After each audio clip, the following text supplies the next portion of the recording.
حضور علیہ السلام نے پھر اپنی امت سے خطاب فرمایا کیا تم اس بات پہ راضی نہیں ہو کہ انا حظکم من النبیین وانتم حظی من الامم؟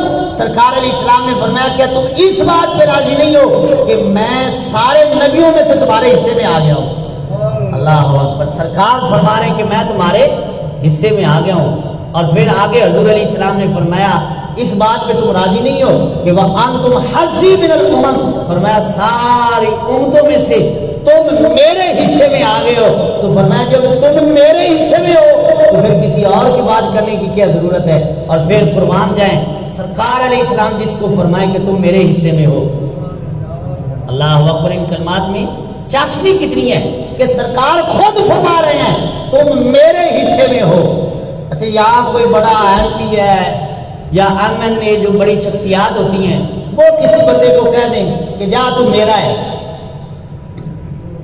جا تو میرا ہے، آج کی بات تجھے کوئی پریشانی نہیں، تو وہ کسی کو جینے نہیں دیتا، وہ کہتا ہے میں اتنے بڑے فلاں بندے کا بندہ ہوں، اس نے کہا تو میرا ہے۔ تو یارو یہ بھی تو دیکھو حضور فرما رہے ہیں تم میرے ہو، بس سرکار فرما رہے تم میرے حصے میں آ گئے ہو۔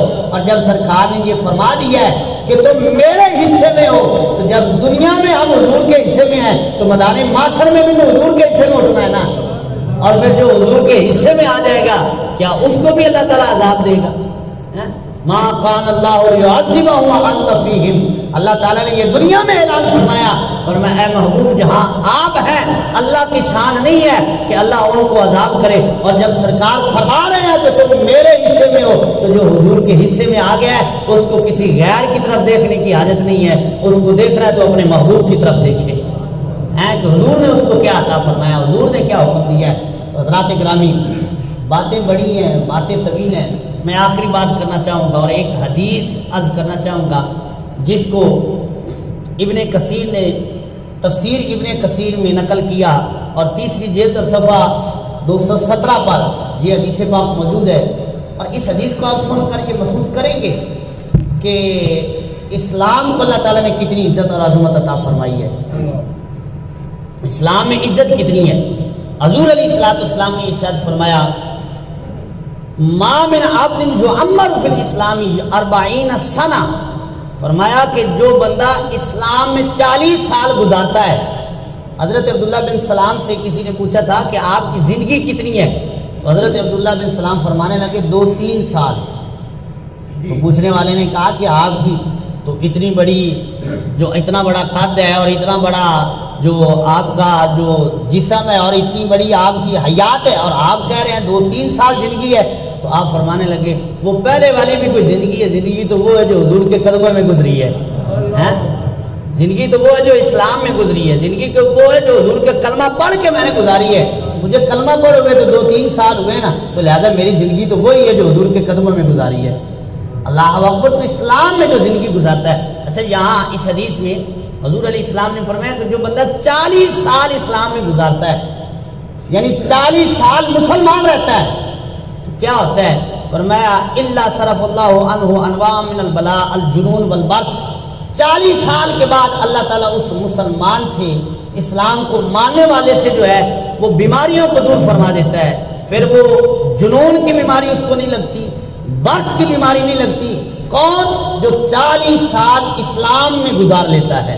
اچھا اب اس حدیث میں یہ نہیں کہ وہ نماز بھی ادا کرے، حج بھی کرے، زکوٰۃ بھی دے، یہ سارے علیحدہ علیحدہ کوٹے ہیں مسلمان کے، یہاں صرف یہ ہے کہ وہ سانس لے رہا ہے تو اسلام میں لے رہا ہے، مسلمان ہو کر سانس لے رہا ہے، تو فرمایا جو 40 سال ایسے گزارتا ہے اللہ تعالیٰ بیماریوں سے اس کو محفوظ فرما دیتا ہے۔ جنون برص جیسی بیماری جو ہے پھر اس کے 40 سال بعد قریب نہیں آتی۔ اور پھر فرمایا کہ جب اذا بلغ 50 سنہ لین اللہ الحساب، فرمایا جب 50 سال وہ اسلام میں گزارتا ہے یعنی جب وہ 50 سال کا مسلمان ہو جاتا ہے نا تو اللہ تعالیٰ پھر اس کا حساب نرم فرما دیتا ہے۔ یعنی 50 سال کا جو بزرگ ہے جس نے 50 سال زندگی گزاری ہے مسلمانی میں، فرمایا اللہ تعالیٰ اس کا حساب جو ہے وہ آسان کر دیتا ہے، حساب مشکل نہیں ہوگا، حساب یسیرا ہو جاتا ہے، اللہ تعالیٰ حساب میں نرمی فرماتا ہے۔ اور پھر فرمایا وَإِذَا بَلَغَ 60 سنہ، جب وہ 60 سال کا ہوتا ہے تو رزقہ اللہ الانابہ، اللہ تعالیٰ اس کو اپنی انابت عطا فرما دیتا ہے۔ یہ انابت جو ہے یہ ایک خاص رتبہ ہے جس کو اللہ تعالیٰ نے قرآن میں بیان فرمایا وجاء بقلب منیب۔ یہ انابت کا رتبہ جو ہے اللہ تعالیٰ اس بندے کو عطا فرما دیتا ہے جو 60 سال جو ہے وہ اسلام میں گزارتا ہے۔ تو دیکھیں اسلام کی شان کتنی ہے، اسلام کی عظمت کتنی ہے کہ 60 سال جس نے اسلام میں گزارے ہیں اللہ تعالیٰ اس کو انابت اپنا خاص قرب عطا فرما دیتا ہے، اور اللہ تعالیٰ اپنی خاص رحمت اس کو جو ہے عطا فرماتا ہے جو 60 سال مسلمانی میں گزار دیتا ہے۔ اور پھر فرمایا وَإِذَا بَلَغَ 70 سنہ احبہ اہل السماء، فرمایا جب 60 سے 70 سال کو چلا جاتا ہے، جب 70 سال مسلمان کی عمر ہو جاتی ہے تو اللہ تعالیٰ کے فرشتے جو ہے نا وہ اس بندے سے پیار کرنے لگ جاتے ہیں۔ مسلمان بزرگ سے فرشتے بھی پیار کرتے ہیں جب وہ 70 سال کا ہو جاتا ہے۔ اگر تمہارے گھر میں کوئی بزرگ ہے تو اس سے تو فرشتے بھی پیار کر رہے ہیں، تو وہ بیٹا کیوں نہیں کر رہا ہے؟ جو 70 سال کا ہو جاتا ہے فرشتے بھی اس سے پیار کرتے ہیں۔ اور پھر وَإِذَا بَلَغَ 80، فرمایا جب وہ 80 سال کا ہوتا ہے تو اللہ تعالیٰ کیا اس کو عطا فرماتا ہے تقبل اللہ من حسناتہ وتجاوز عن سیئاتہ، اللہ اس کی ساری نیکیاں قبول کر لیتا ہے اور سارے گناہ جو ہے وہ معاف فرما دیتا ہے۔ اللہ اکبر، یہ اسلام کی شان ہے کہ 80 سال کا ہوا، نیکیاں ساری قبول ہو گئی، گناہ سارے معاف ہو گئے۔ اللہ اکبر۔ اور پھر فرمایا وَإِذَا بَلَغَ 90 سنہ، جب 90 سال کو پہنچتا ہے تو غفر اللہ ما تقدم من ذنبہ وما تأخر، اگلے پچھلے سارے گناہ اللہ معاف فرما دیتا ہے۔ اور آخر میں حضور علیہ السلام نے ارشاد فرمایا سمی یا اسیر اللہ، جو 90 سال کا مسلمان ہوتا ہے نا اللہ کے ہاں اس کا اسیر اللہ نام رکھا جاتا ہے۔ اسیر کہتے ہیں قیدی کو، یعنی وہ اللہ تعالیٰ کا قیدی ہو گیا 90 سال کا ہو کر، اللہ تعالیٰ کے قرب میں چلا گیا ہے۔ اور آخری جملے، اور یہی ہمارا عقیدہ ہے، اور یہ حدیث کوئی سنی بیان کر سکتا ہے، جو حضور علیہ السلام نے فرمایا جب مسلمان 90 سال کا ہوتا ہے وَشُفِّيَ فِي أَهْلِ بَيْتِهِ، فرمایا جتنے بھی اس کے گھر والے ہیں یہ 90 سال کا بزرگ مسلمان جو ہے نا اپنے گھر والوں کی شفاعت کر کے جنت میں لے کر جائے گا۔ اللہ تعالیٰ کی طرف سے یہ اس کو عطا ہوگا کہ اس نے 90 سال اسلام میں سانس لیے ہیں، 90 سال مسلمانی میں گزارے ہیں، تو اس کو اس کا صلہ کیا ملے گا کہ اللہ تعالیٰ قیامت کے دن اس کو یہ عطا فرمائے گا کہ اپنے گھر والوں میں سے جس کی چاہے گا اس کی شفاعت کر کے اپنے ساتھ جنت میں لے کر جائے گا۔ تو یہ تو 90 سال کا بزرگ شفاعت کر رہا ہے، تو اللہ تعالیٰ اپنے محبوب کو کتنا بڑا مقام شفاعت کا عطا فرمایا ہوگا کہ ایک 90 سال کا مسلمان جن کے صدقے اس کو مسلمانی ملی ہے، تو اللہ تعالیٰ نے اپنے محبوب کو کتنا بڑا شفاعت کا مقام عطا فرمایا ہوگا۔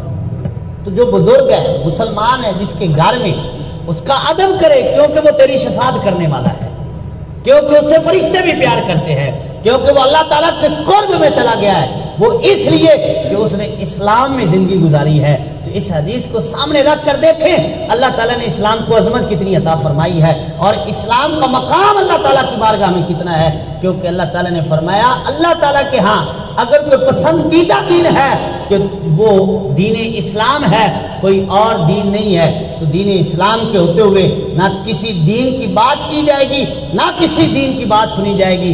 اگر بات ہوگی تو وہ اسلام کی بات ہوگی، اگر بات سنی جائے گی تو وہ بھی دین اسلام کی سنی جائے گی۔ اللہ تبارک و تعالیٰ